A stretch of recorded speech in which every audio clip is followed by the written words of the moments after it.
What do you see in the real estate market? People are buying or selling more right now? Now is the buyer market in mostly all the areas, maybe except central Toronto.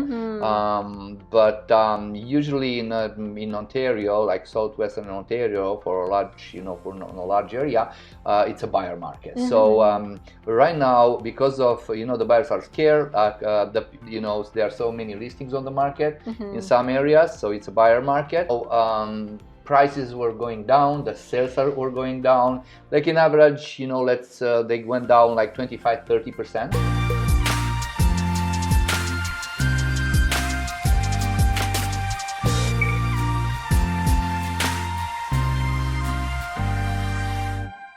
Hello everybody, so good to see you again and welcome back to one of my episodes. Today we are starting again the real estate market with Marius Mitrofan, a realtor in the Toronto and GTA area. Hi Marius, so good to see you again. Hi Felicia, thank you so much for inviting me. Yeah, I'm working on a very large area from London to Cobourg and from Muskoka Lakes to downtown Toronto. So I'm all over.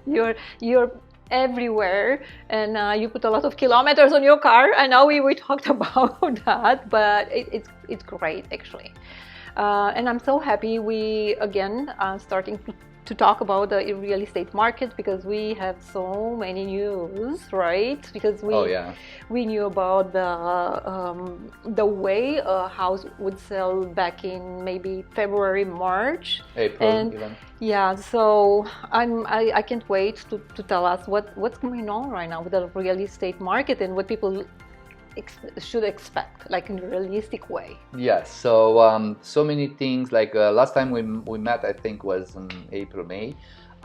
So since then the market was slowing down because the federal government, they raised the rates like 6 times, I think. I know. And the people, they are very scared about that. The power of buying is much lower than before. So let's say if a family was pre-approved for 1.7 million, I just pick up a number. Now probably they are pre-approved for 1.4. So the same income with the same, but because the mortgage rates are higher, then they can get a lower mortgage. So this is one problem. So what do you see in the real estate market? People are buying or selling more right now? What's because I remember last time we talked, it was like the seller market, right? Yes, it was the seller market. Or the seller market, yes. I remember correctly. So yes. what's now? Now is the buyer market in mostly all the areas, maybe except central Toronto. But usually in Ontario, like southwestern Ontario, for a large, for a large area, it's a buyer market. So right now, because of the buyers are scared, there are so many listings on the market in some areas, so it's a buyer market, and prices were going down, the sales were going down. Like in average, they went down like 25-30%. Comparing to which period? Comparing to the peak of the market. Comparing with January, February, March this year. So basically the prices are, let's say, 2021 prices from, I don't know, May, June 2021 right now. So because of the rates, as I said, the power of people to buy, is much lower today. And also the media, the media scares people. It's always like that. Right? They said that we are in a recession. So what means recession? What means we're 2 quarters of 2022. It's down. Everything is down. The economy is down. So I think we were in a recession a long time ago, but they just, I guess so. I guess just not they advertise that. So they are confirming. Yeah, they're confirming that. We are going into if we had, for example, mortgage rates of 1 something or 2% 6 months ago, now we have 5.8, 6% or even more. Okay. So imagine, the people they are pretty scared. But on the same token, I'm saying, the people they want to buy and sell, that really doesn't matter, because if you want to move to another house, like you buy low, you sell a little bit lower. So you're not losing anything. Yes. The only difference is if you want to sell, let's say you have a big property and you want to sell and to move to another country or to stay in Canada but not to buy other property, just to rent it out, then maybe it's not the right time to sell. Yeah, because I know why you are mentioning, because I know you had so many clients this year. They moved out of the country. Oh, and, yeah. And they sold their properties. They made the money, the good money. Yes. And yes, then you can actually move out of the country. But now it's not. So it's a different dynamic, just a difference. So we only have to understand it's a different market. It's a different market, it's a different totally market. And you know, I even in the last couple of weeks, I just received. I'll just give you an example. It's collateral with the real estate, you know, market, but it's very close. So I received call from so many former contractors that I work with, or the people that you know, one of my former clients that they do construction, stuff like that, and they didn't ask me in all these years, you know, Marius, I need a job, or you know, if you have a project, because they were so busy with other projects. You know, I just received few calls like in the last, I think, month or so. Okay. And they said, Marius, you know, I know that you are busy. You know, if you have by chance a new project that you know, a new listing, or you know, some clients of yours, like they want to improve their house, please put me on your waiting list, because I don't have too many, you know, projects to do so. So they change a little bit. They change a little bit. So I was surprised. I said, you know what? They never call me back. That means it's very bad, even in you know, renovations industry. Yes. Because they don't have enough contracts now.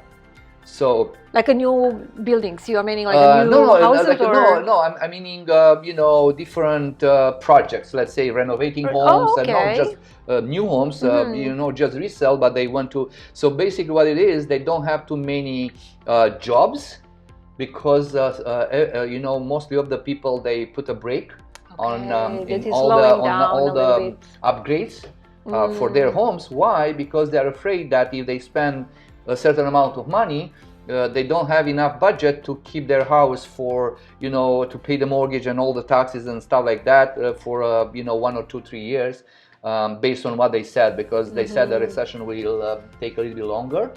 So you know, everybody doesn't have the same number of jobs like in construction, so was slowing down significantly.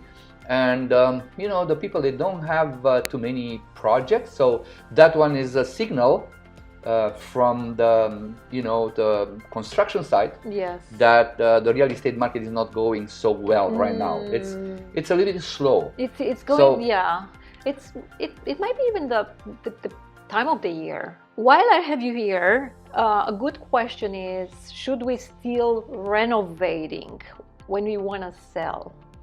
That's, you know, always is a debate. Should I renovate? Should I just keep the way it is? Should I spend some money? What is your opinion? Should we still doing like a nice house before we prepare the house for selling? Much more than ever. So let's say in a good market, you know, some people, they don't believe in renovation anyway, and they believe that if they don't do anything, you know, they will sell it. Yes, they sold it, but not for the best price. You know, because it was a good market and everybody was selling. Didn't matter how the house looked. But, you know, even on that time, you know, if you did a nice renovation, you got 100, 200, 300,000 more than the next door neighbor. Now, the houses that are not renovated at all, now they're not selling, period. Oh, okay. They're not selling, period. Or if they sell for a much discounted price. So now it's much more than ever. You know, a renovation makes sense to be done, because not just because you want to sell and it will be sold for sure, but also you get an amazing price. I just give you an example. Please, 2 weeks ago, I sold a house in Newmarket. On that area, for example, the same house was sold for 1.638. The same on the same street, the same size, the same renovations.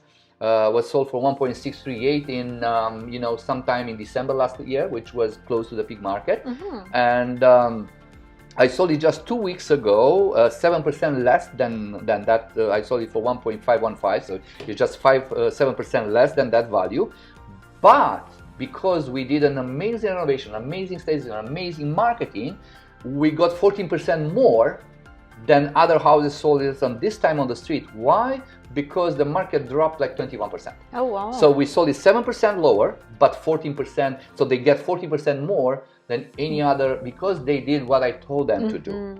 So it's very, very important now that to do nice renovations, Absolutely. to update the house. Doesn't matter how it costs, you know. And not then, do over improvements. I'm not no, saying that. I know, So, I know. but at least you know, a minimum. A minimum. You know. And what I really like, because you know for a fact, you have so many. How many actually transactions this year? Because I know you had like a mid-year was like crazy number, but yeah. How many transactions we have? Like, we are November. Yeah, we're November now. Yes. I sold about probably around over 42, let's say. Last year I did 65, but this year somehow was better than years in terms of gross commission. Probably the houses were bigger, and then you know the average commission was higher. So in 42 sales, I did more than 65 sales last year. So it was an amazing year until you know, until the June, July, let's say June. I think let's say put June. As a matter of fact, I was number, you know, in Remax number 24 in Canada, in Remax Canada, out of. Congratulations! Thank you so much. Out of 25,000 agents, and number 40 worldwide. Out of 145,000 agents, so was an amazing achievement, you know, to be on that with list. the hard work, though. With the hard work, yeah. So it's coming with the hard work. It's not just you know. People think like people think like just selling houses are like easy peasy, but it's not. It's not. It comes with in like good times, yes, but not in lack of sleep, a lot of work, chasing contractors, you know, dealing with clients sometimes, because they have no experience, they don't have the expertise in the real estate. Sometimes you have to educate them, so it takes time. And this is not the worst. The worst is when they speak with the members of family or friends that don't have any idea about real estate, and then ask them, you know, what do they think. And of course, if you ask you know, like 10 different people that they don't have a clue about real estate, everyone has a different opinion. So when they listen to all these opinions, then you know, it's much harder to listen to me, which I'm a professional. So it's much more difficult to make a decision. But you know, slowly I you know, I teach them, I coach them somehow, and they understand what's going on really. And then if they want to make a deal, they have to, you know, to follow my advices at least, and then to sell it.